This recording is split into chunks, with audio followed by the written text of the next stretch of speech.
New Gaza Airstrike kills 4 as Israel moves to expand West Bank control. On 2 February 2026, Israel partially reopened Gaza's Rafah crossing under a fragile US-brokered ceasefire.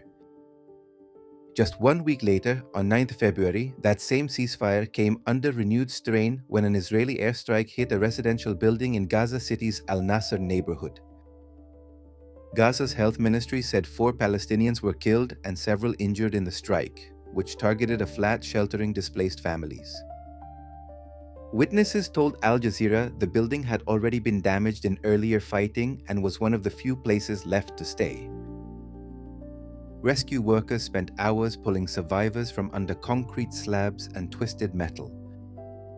By the end of the day, officials reported 6 Palestinians killed across the strip in a series of separate attacks.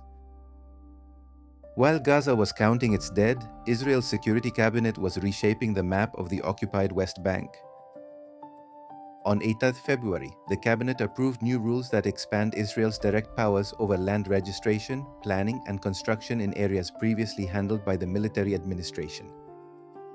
The changes make it easier for settlers to buy Palestinian land and for Israeli authorities to authorize outposts retroactively. On 9 February, a coalition of Palestinian officials and rights groups denounced the move as de facto annexation. They argued that the shift from military to civilian control is designed to entrench permanent Israeli sovereignty over occupied territory.